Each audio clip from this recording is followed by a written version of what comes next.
Remember back when we could go to the movies and you'd be hungry, so you're like, I'm gonna get a snack.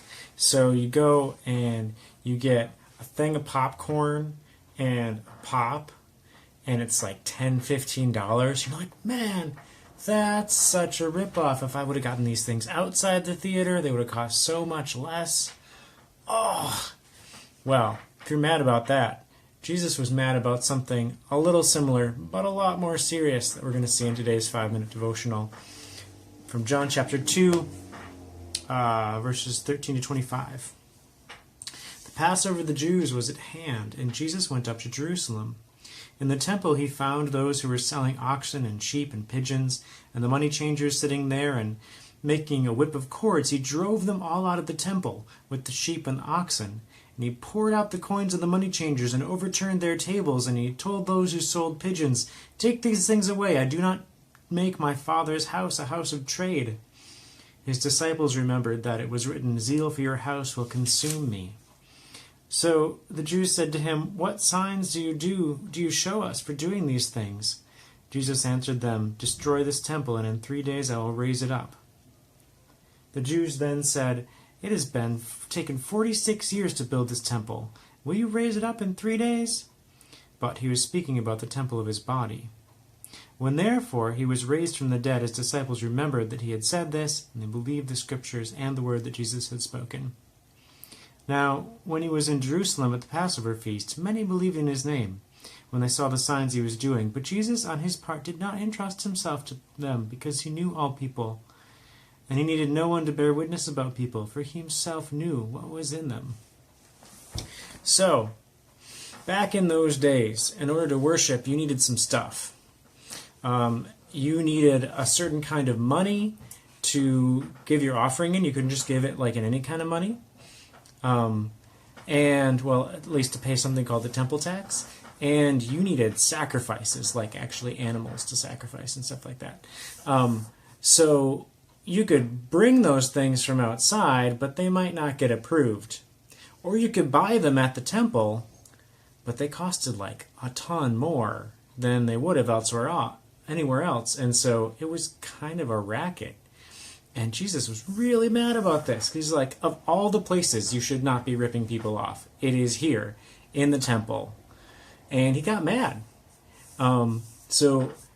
I know we have these pictures of Jesus that he's always like just nice and really like calm and everything, but he got mad. Like this made him very mad, and he turned some stuff over and he wrecked some stuff, and it was a big deal. So that the people who were in authority were like, who do you think you are to be doing this? And they were challenging him because it was, there was like somebody who maybe would have the authority, but they'd have to be like the Messiah or something to have that much authority. So they're like, well, if you say you're somebody so important like the Messiah, give us some miraculous sign by which we'll know that you're the Messiah, and then we'll let you do crazy stuff like wreck everything. So instead of just doing something right there, he gives them this statement: destroy this temple, and in 3 days I will raise it up. Well, he was just destroying part of the temple, wasn't he? But that wasn't what he was talking about at this point. Have you ever heard the phrase, your body is a temple? That's actually from a different part of the Bible. Jesus was referring to himself, the place where his spirit and the Spirit of God dwelled. And he said, if you destroy this body, in 3 days, I'll bring it back. That's the proof that I'm the Messiah. And of course, it took a while for that to happen.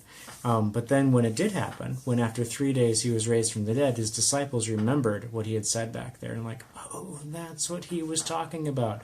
That was this proof that he was the Messiah.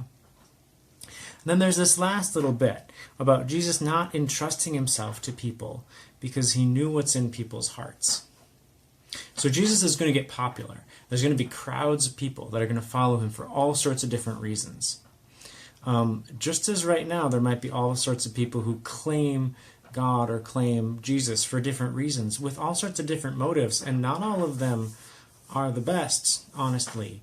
And so he wasn't just going to trust all the crowds who might be praising him at one time or another.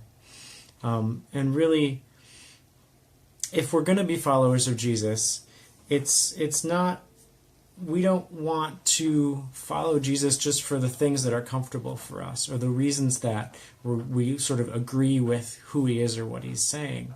If you want to actually follow him, you have to follow who he is, not just the parts that you like. And so he did have disciples that followed him and became apostles and stuff like that. But some of these big crowds of people, they had different motives. And he wasn't just going to be popular for popular's sake.